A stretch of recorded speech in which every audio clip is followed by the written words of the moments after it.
Good afternoon, everyone, and welcome to our webinar on ESG regulatory reporting in Pakistan. We are delighted to have everyone here. Our speaker for today is Amara RF03, and before I invite her, I briefly tell you about Resources Future. We are an advisory firm based in Islamabad, and we specialize in carbon finance, sustainability, and carbon projects. And without further delay, Amara, the floor is yours. Thank you, Roma. Good afternoon, everybody, and welcome to today's session. My name is Amara RF03, and I work as part of the business development team at Resources Future.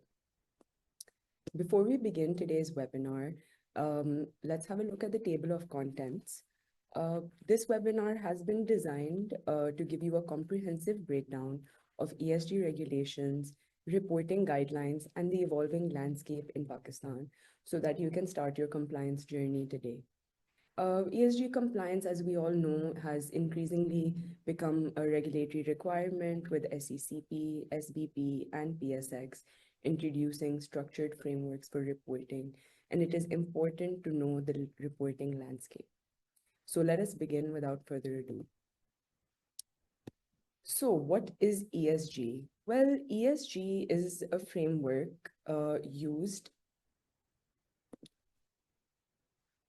Sorry about that. ESG is a framework used to assess an organization's business practices and performance on various sustainability and ethical issues. Now, ESG reporting has become a structured approach to measuring and disclosing a company's environmental, social, and governance impacts. And as we know, it has evolved from a voluntary practice to a critical component of corporate accountability and investor expectations in today's markets. Regulators globally, as well as within Pakistan, are increasingly requiring companies to disclose ESG-related information to ensure sustainable business practices. At this point, ESG reporting is not just about compliance, it is about risk management, investor confidence, and long-term business sustainability. SECP, SBP, and PSX have developed frameworks to guide companies in Pakistan on how to integrate ESG considerations into their governance structures and financial disclosures, which we will be discussing in detail today.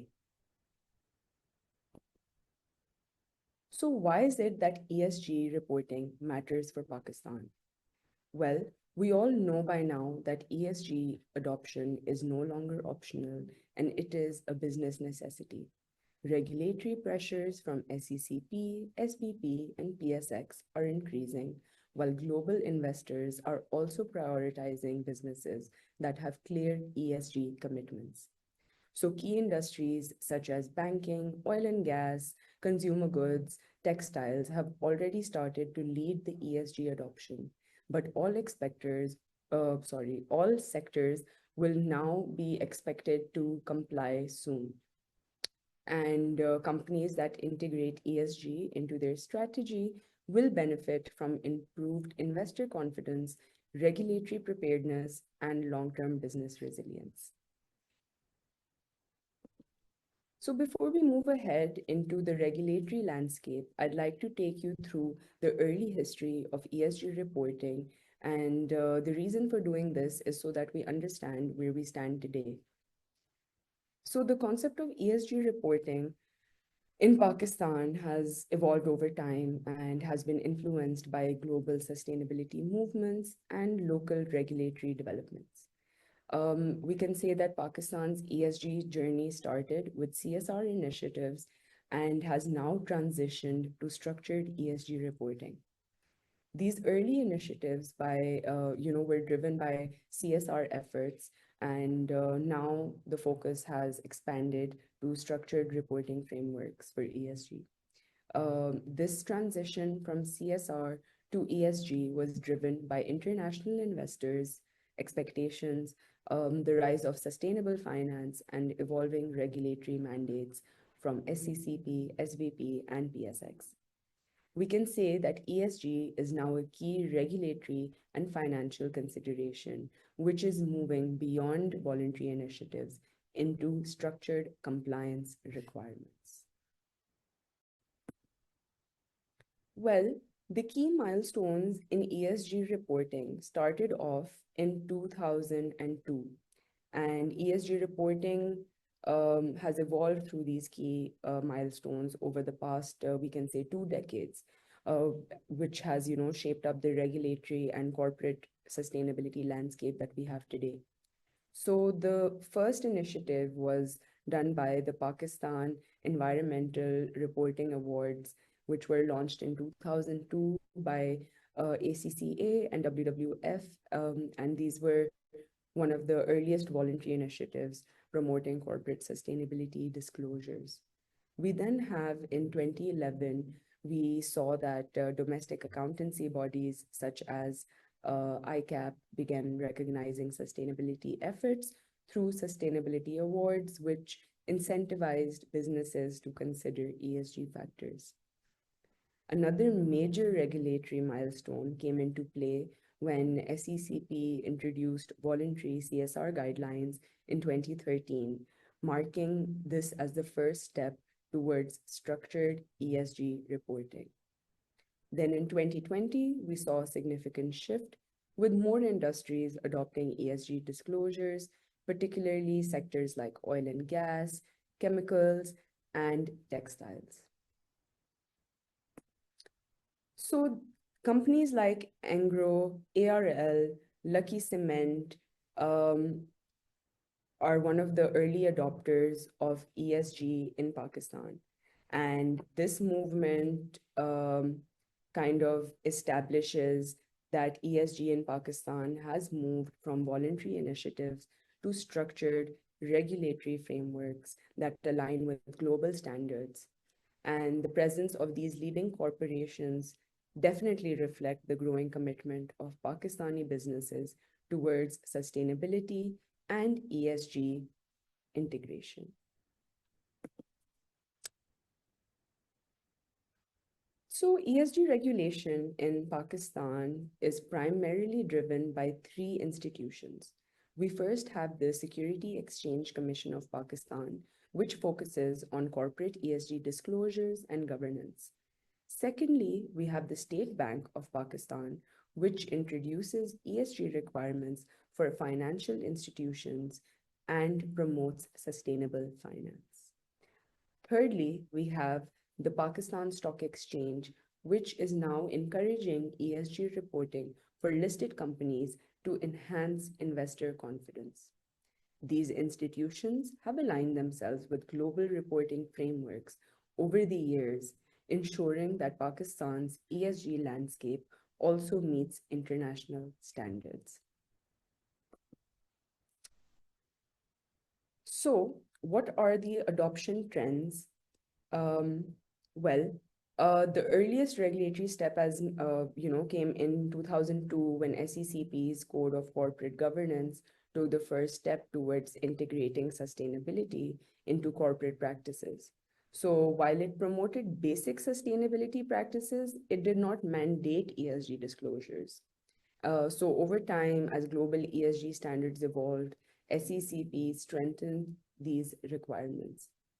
And we can say that this reflects Pakistan's transition from voluntary principles to a more defined ESG regulatory framework. In 2013, SECP introduced the voluntary guidelines for CSR, as mentioned earlier. And then in 2017, the State Bank of Pakistan further issued green banking guidelines, embedding environmental due diligence and environmental risk management into the banking sector. This made ESG factors a critical part of risk assessment in credit and investment decisions. By 2019, we saw that ESG considerations became more structured with SECP's Code of Corporate Governance regulations. And these regulations further emphasized board-level accountability and corporate governance practices for listed companies. In 2002, we saw the ESG regulatory roadmap, which outlined a phased approach to ESG integration, while SBP's Environmental and Social Risk Management ESRM implementation manual also came out in 2022, which provides guidelines for financial institutions to assess and manage environmental and social risks in lending decisions. Together, these initiatives have now set a foundation for ESG compliance in Pakistan's financial and corporate sectors. Then, in 2024, SECP took a significant step by launching the ESG disclosure guidelines for listed companies. These guidelines have now formalized ESG reporting requiring disclosures based on materiality, aligning Pakistan's framework with international best practices. So now in 2025, IFRS S1 and S2 ESG reporting will be mandatory from July onwards. So IFRS S1 and S2 represent a fundamental shift in ESG reporting for listed companies in Pakistan, making disclosure measures mandatory from 2025 July. And these standards not only enhance transparency, but will also align Pakistan's corporate reporting with international best practices, which will help boost investor confidence and market integrity. So, IFRS S1 focuses on sustainability related and opportunities that could affect a company's financial position, ensuring that investors receive standardized decision making useful information.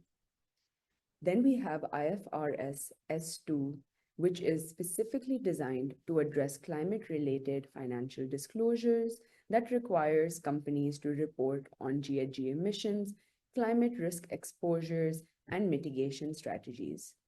This is closely aligning with SECP's ESG disclosure guidelines 2024 and the Pakistan Green Taxonomy 2025 draft. To gain deeper insights into how these standards work and what steps are needed for compliance, register now for our webinar on the 25th of March to know more. You can find the link for this and more information on our LinkedIn. So on this slide, we see results of a survey done by PICG in 2023. So this kind of shows us where companies exactly stand. At the moment, we know that the awareness of ESG risks is at 86%, whereas ESG being seen as an opportunity is at 81%. However, companies are only 25% of the companies are aligning their ESG goals with their KPIs, and around 70% are working on an ESG action plan, which, you know, is very good standing for us. But it is time that, you know, we take adoption seriously and start actually integrating these reporting standards into our reporting. So now that we have covered the basics of ESG landscape in Pakistan, I will now be taking you through SECP's role in ESG. Well, the Securities and Exchange Commission of Pakistan is playing a key role in integrating ESG principles into corporate governance. And these ESG-related regulations are designed to ensure that sustainability considerations are embedded in corporate decision-making, risk management, and disclosures.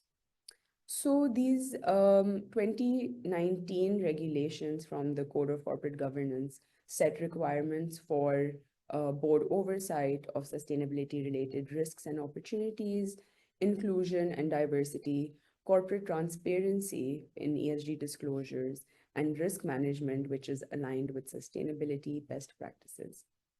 These regulations directly impact ESG integration by mandating structured governance for listed companies. So, boards now must ensure transparent disclosures of sustainability risks, and companies have been asked to establish or form sustainability and corporate responsibility committees for ESG strategy oversight. Companies must now disclose how they integrate sustainability into their daily operations, and board level ESG responsibilities will include prioritizing sustainability, forming committees, enforcing gender diversity, which now means that each company must have one female on their board, and along with the boards also enforcing anti-harassment policies. So, as we know, SECP has taken a structured approach to ESG regulation and has developed a structured framework to help from transitioning from voluntary to mandatory ESG disclosures. We will first discuss the ESG regulatory roadmap of 2022. Well, this was designed to gradually introduce ESG reporting, ensuring businesses can adapt over time without facing many challenges. It is also kind of a phased out approach that aligns with global ESG reporting frameworks such as IFRS S1 and S2. Just to tell you a little bit that, what impact this reporting IFRS S1 and S2, what impact it'll have on businesses. Well, banks and financial institutions, as guided by SBP's green banking guidelines, will also, play a key role in facilitating this transition by incorporating credit risk into credit assessments. And Pakistani companies must act now and adhere to these IFRS S1 and S2 for ESG reporting to ensure transparency in sustainability and climate-related financial disclosures. Well, this shift aligns with global best practices, benefiting both businesses as well as investors. So just to pop in here, I understand that with these evolving ESG regulations, businesses may need guidance on IFRS compliant ESG reporting, and Resources Future can support companies in understanding materiality assessments, risk disclosures, and sustainability integration within financial statements. So, going back to our ESG regulatory roadmap, through this, SECP has also encouraged greater transparency to enhance investor confidence. And lastly, it is aligning Pakistan's reporting landscape, as mentioned earlier, with international standards to make Pakistani companies competitive globally. Sorry. Moving on, we have the ESG disclosure guidelines of 2024. Well, these were issued to facilitate voluntary ESG reporting before it becomes mandatory. And companies can now publish standalone ESG reports, allowing them to showcase their sustainability efforts publicly. And ESG data can also actually be integrated into annual financial reports, ensuring that these sustainability metrics are considered alongside financial performance. This document also encourages firms to dedicate corporate website sections to ESG disclosures, improving stakeholder access to sustainability-related data. Again, businesses, can leverage Resources Futures expertise to enhance board-level sustainability integration and ESG reporting accuracy. We do help firms develop ESG-aligned governance structures, ensuring that they are in compliance with the 2019 Code of Corporate Governance and the ESG disclosure guidelines. We can further also assist you in preparing ESG reports that align with IFRS S1 and S2, enhancing transparency and credibility. So, we all know that by July 2025, ESG reporting will become mandatory for all listed companies, and aligning with IFRS S1 and S2 is critical. Until then, SECP is encouraging companies to start voluntary ESG disclosure to help with this business transition smoothly. It is important that companies start preparing now in order to establish ESG reporting structures and internal governance mechanisms to ensure compliance. I cannot stress enough that early adoption will enhance investor confidence and also help you streamline future regulatory compliance. And companies, especially listed companies, must act now to integrate ESG framework before the 2025 mandate kicks in. So, under the ESG disclosure guidelines, there are key ESG indicators businesses need to report. Under environmental, social, and governance, we have sub-factors as well. And for environmental indicators, included are GHG emissions, energy, water consumption, and waste management. Whereas social factors focus on work diversity, employee well-being, and CSR initiatives. Lastly, we have the governance measures, which include board diversity, anti-corruption policies, and regulatory compliance. SECP is recommending aligning these sustainability reports with global standards like IFRS or GRI for clarity and comparability. This slide shows us an overview of SECP's ESG-related guidelines and circulars, which set the foundation for ESG compliance and reporting. We have already covered the guidelines, so I'll just quickly take you through the circulars. Circular 7 of 2021 ensures that ESG-related compliance and disclosure for listed companies is important. Then we have the Circular 9 of 21, which mandates that ESG integration for NBFCs and emphasizes sustainable finance and climate risk considerations.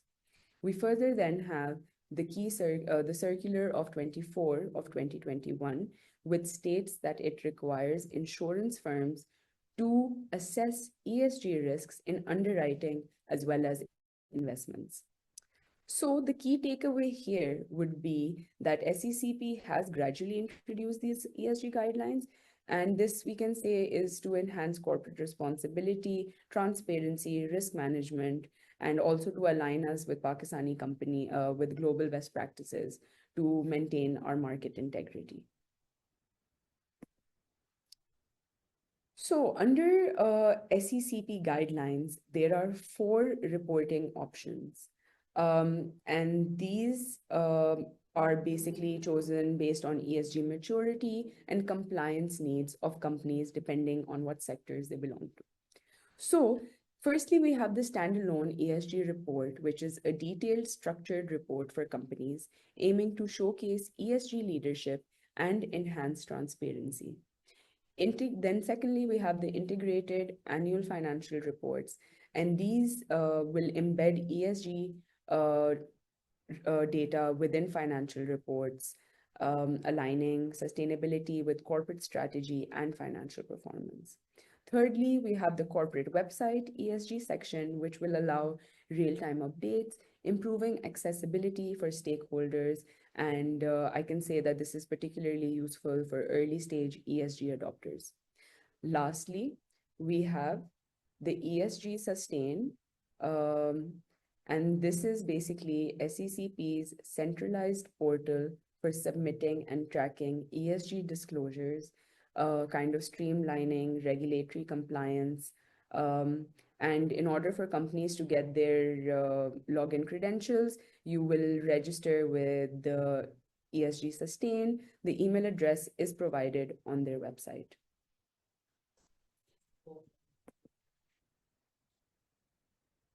I hope you can all hear me. I will try talking a bit louder so there's some clarity.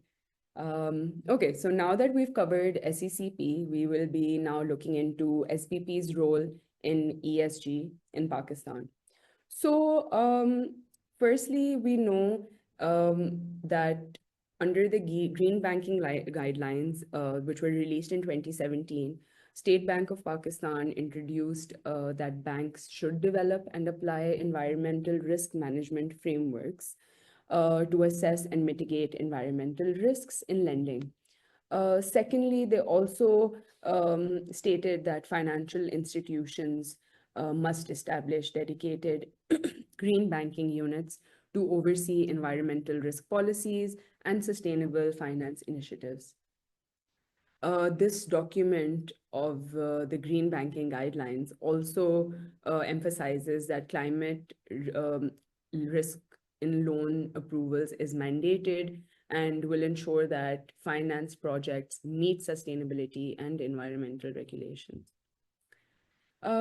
This framework also further encourages investment in renewable energy, energy efficiency, sustainable agriculture, and low carbon projects to promote green finance. Lastly, it is said that banks must annually report on green banking activities, such as environmental risk management progress, climate risks, and ESG compliant financing. So, what exactly is state banks' role in ESG and sustainable finance?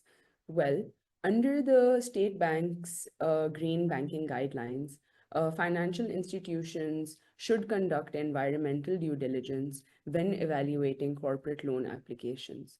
The environmental due diligence is now a regulatory measure that helps ensure that financed projects align with state banks' environmental and social sustainability principles.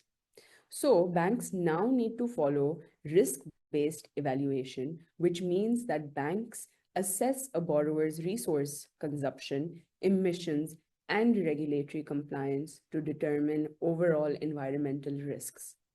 Lastly, the environmental due diligence finding also further contribute to the environmental risk rating, which help in the classification of risk within credit portfolios, leading to integration of credit risks. This is further amplified by the ESRM implementation manual, which we will be discussing in the next slide. Here, I would just like to tell you that we can assist financial institutions in implementing environmental due diligence frameworks, conducting risk assessments, and aligning with state banks' sustainability requirements. So now we come to State Bank's Environmental and Social Risk Management Manual. This is a structured framework that ensures banks and DFIs assess and manage ESG risks in their lending activities.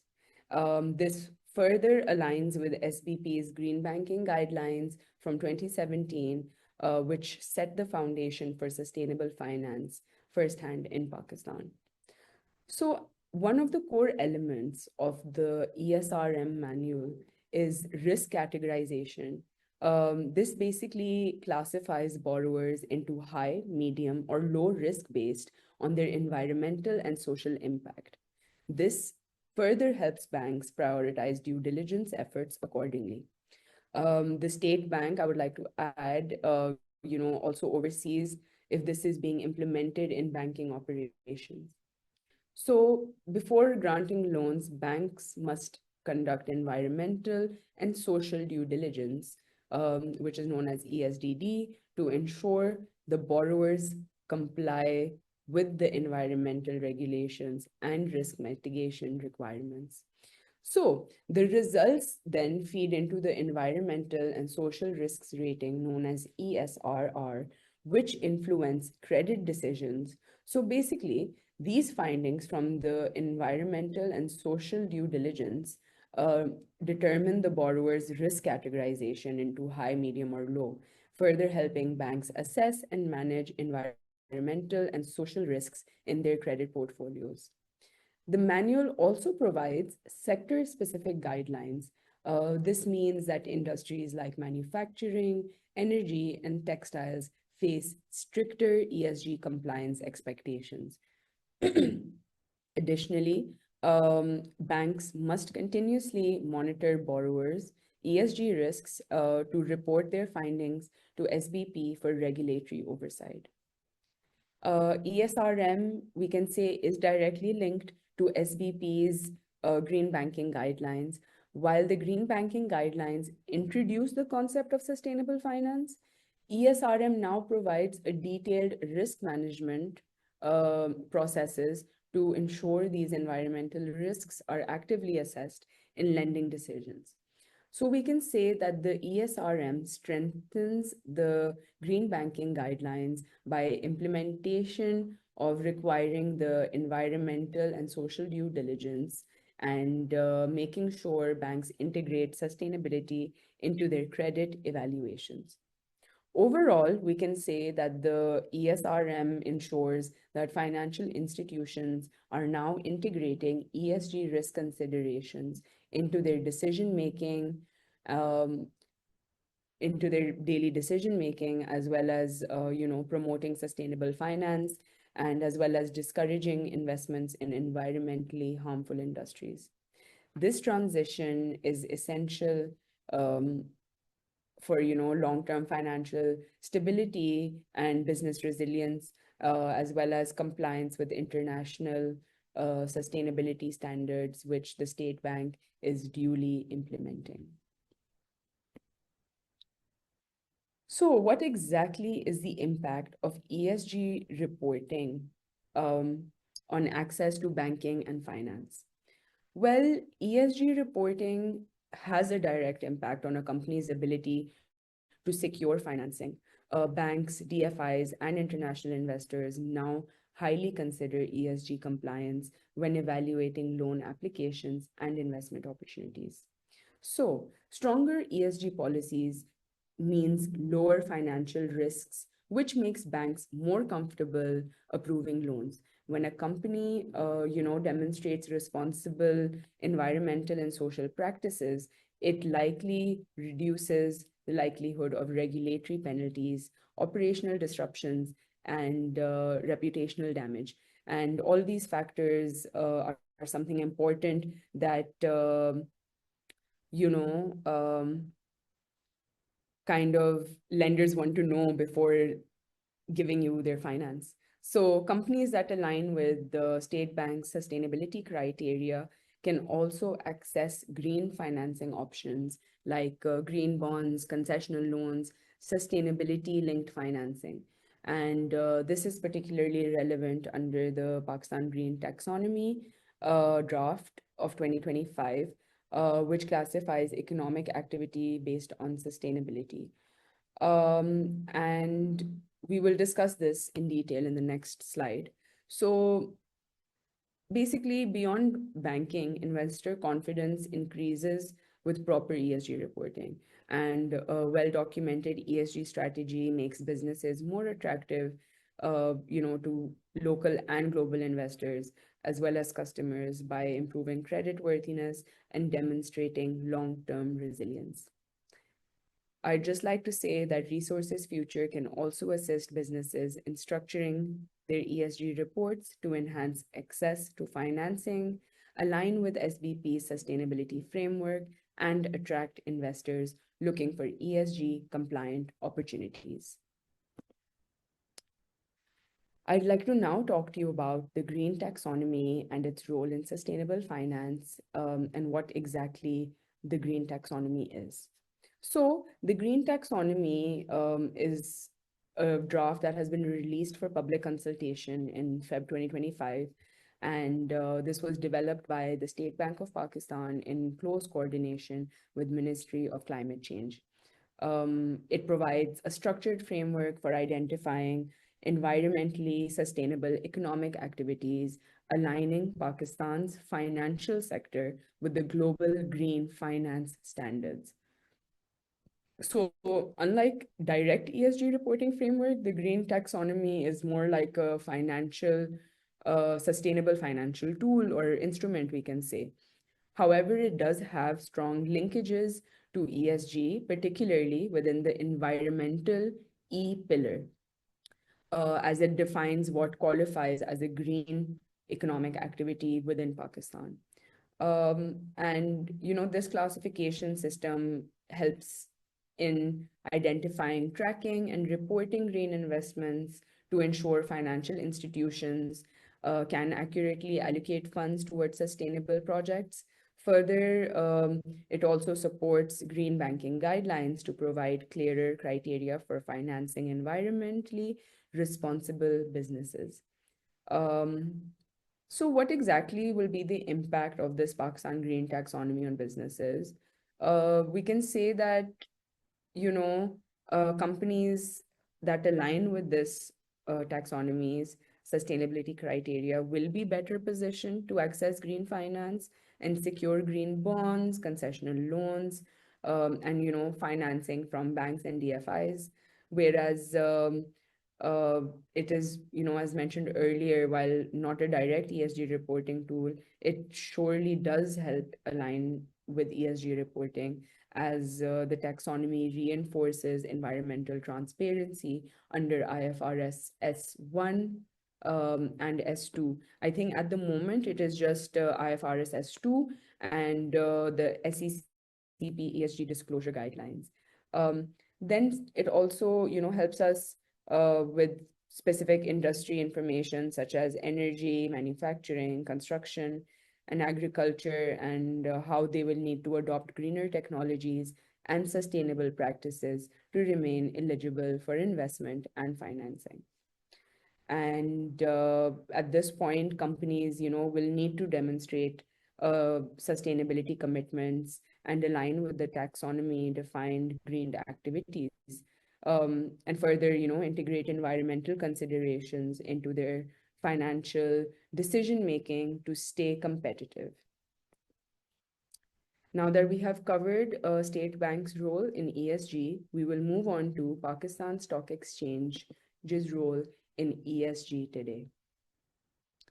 Well, let's talk about the ESG reporting requirements for listed companies under Pakistan Stock Exchange.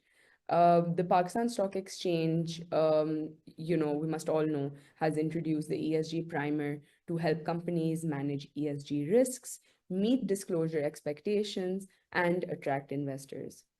Firstly, the primer highlights key ESG risks, things like climate change, regulatory compliance issues, governance failures, as well as reputational damage for companies. And these factors, honestly, businesses can't afford to ignore at this point in time. So, another critical concept in the primer is the materiality. And the Pakistan Stock Exchange expects companies to identify and disclose ESG factors that have real financial impact or influence the stakeholders' decisions. This means focusing on what truly matters rather than just reporting everything. So, I think I'll tell you a little bit about materiality. Well, materiality helps organizations focus on what actually matters most based on their industry, operations, and stakeholder concerns. There are three types of materialities. We have financial materiality, impact materiality, and double materiality. And this can be used in reporting, like, for example, companies can conduct a materiality assessment, which will include engaging with stakeholders such as investors, regulators, employees, that will help determine which ESG issues are most relevant to their business and industry currently. And the results will guide structured ESG disclosures, which will ensure compliance with IFRS S1 and S2. We can also say that PSX has aligned its recommendations with global standards like GRI and IFRS. Plus, it also outlines four essential characteristics of a well-structured ESG report, ensuring that companies can follow best practices here in Pakistan. So lastly, PSX expects companies to integrate internationally recognized ESG standards and environmental commitments into their strategies. This will help ensure that businesses stay in sync with both global and national regulatory frameworks. Essentially, the primer is there to guide and help listed companies build credibility, attract investment, and manage ESG related risks effectively. So let's see what the ESG primer says on investor confidence. Well, investors today, as we know, are paying very close attention to ESG disclosures. Institutional investors assess ESG risks and opportunities before committing any sort of capital. And this means that companies need to provide credible, standardized, and material ESG reporting to further attract investments. The ESG primer emphasizes that aligning sustainability disclosures with global frameworks like GRI and IFRS not only improve governance transparency, but also enhance a company's financial resilience. This alignment helps businesses demonstrate accountability and long-term stability. Two key factors investors, consider when making their decisions. So we can say that integrating ESG strategies isn't just about compliance, it also strengthens a company's credibility with both investors, regulators in today's markets. As these markets are evolving, companies that proactively embed ESG principles into their reporting and operations will position themselves as more competitive and are likely to gain an edge in securing finance and market access. In short, we can say that strong ESG disclosures are not just a regulatory requirement. We can say, actually, I would like to stress that they are a strategic advantage in today's investment landscape. So, what exactly are the key drivers and influences of ESG adoption in Pakistan? Um, Again, I know I've stressed this, but I'd like to stress on it again that ESG adoption is a business necessity. It's more like a strategic necessity for businesses in Pakistan now. And the ESG primer also highlights the growing importance of these disclosures and companies that align their sustainability disclosures with global frameworks will enhance their financial resilience and build their credibility as well as improved governance transparency. So, global influence, such as companies that align with international ESG standards, will remain competitive in global markets. Then, secondly, we have the regulatory push from SECP, SVP, and PSX. All of these are, of course, key drivers and influences of ESG adoption. Then we have the investor and market demand, which is that strong ESG practices, case studies are showing are attracting more investment in financing options as well as better trade opportunities. We then also have the corporate reputation at stake, which basically means that sustainability now kind of enhances brand value, stakeholder trust, as well as long-term business resilience.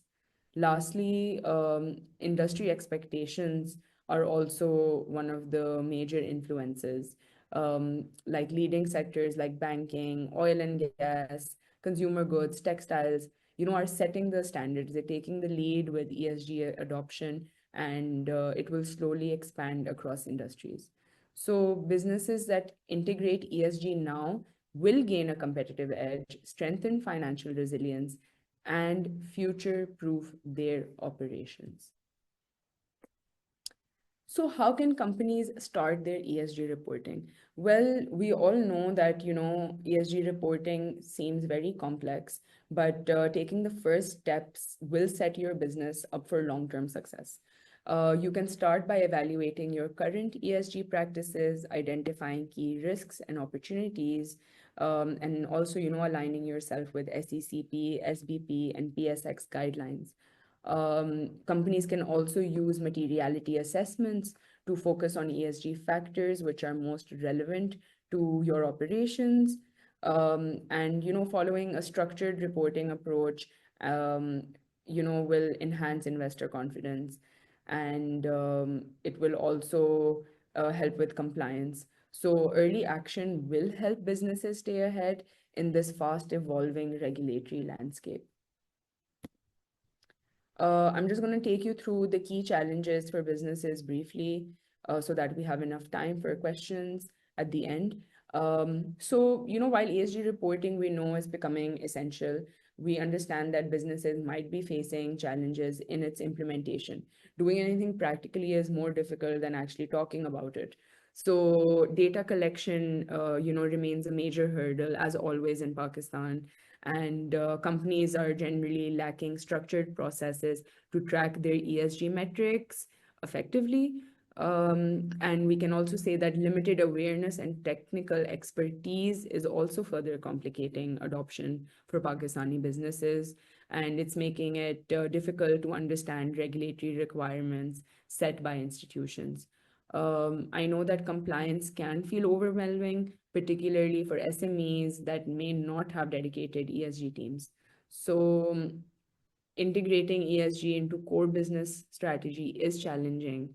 And as companies struggle to align sustainability efforts with financial operational goals, given these obstacles, I would suggest that expert guidance can help businesses streamline their ESG reporting to ensure compliance and unlock long term benefits of sustainability.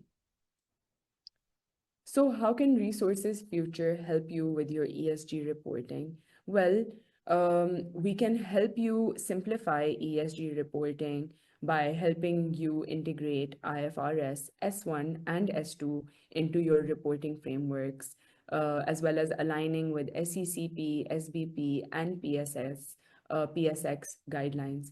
I'd like to further say that we also assist and conduct capacity building, and we also help with structuring disclosures and further ensuring compliance. Businesses can confidently meet both local and global ESG standards while securing market credibility and investor trust. So feel free to reach out to us. We offer capacity training, which is customized to the needs of your company. I would now like to thank you all for being here in today's session with us. And I will now open the floor to any questions any of you may have. Please feel free to use the chat box and we will try to respond to all of you. And in case anybody is missed out, please feel free to reach out to us again on LinkedIn, and we can start a conversation or even set up a short meeting to further support you. Thank you.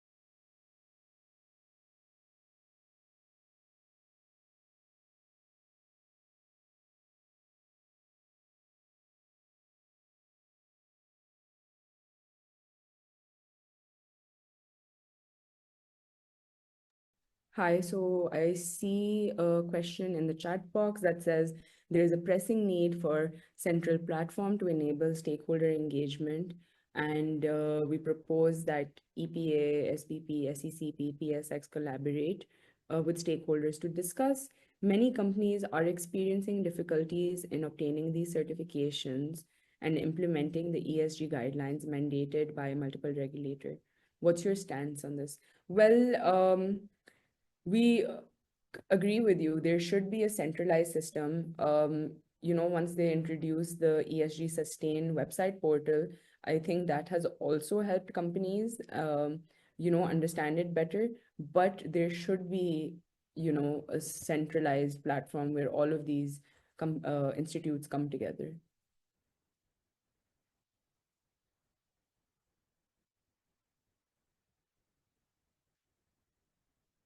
We have another question from Mr. Samiullah. He is asking, can ESRM cover ESG standards while lending decisions? Do you mean while lending loans? A little unclear about your question. Could you please maybe type it out again?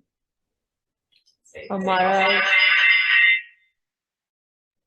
I'll quickly jump in because I see a lot of questions regarding our YouTube channel. We'll post the link of this recording on our LinkedIn and you can access it from there. Thank you.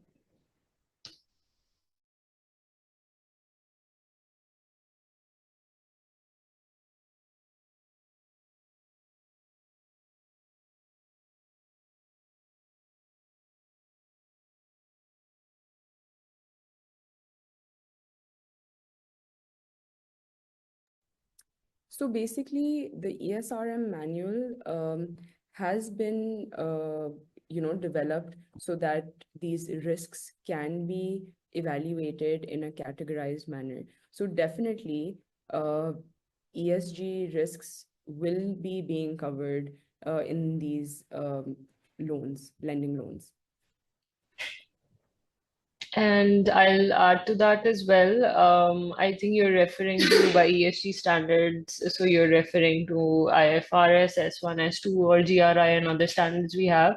So ESRM is the starting point. Following that, and then analyzing the environmental and social risks, the governance banks and FIs need to have in place to manage those risks. So that's one starting point that helps in reporting as well. And then, of course, aligning with these standards.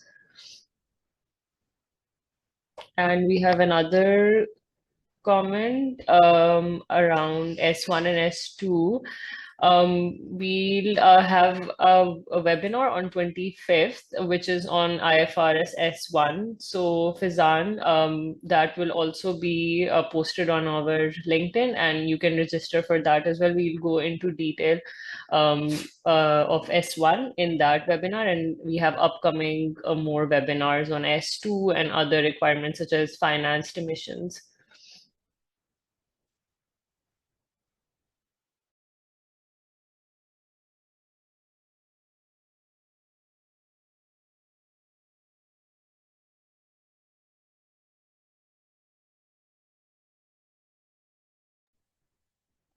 Well, if you all don't have any more questions at the moment, we would like to end today's session.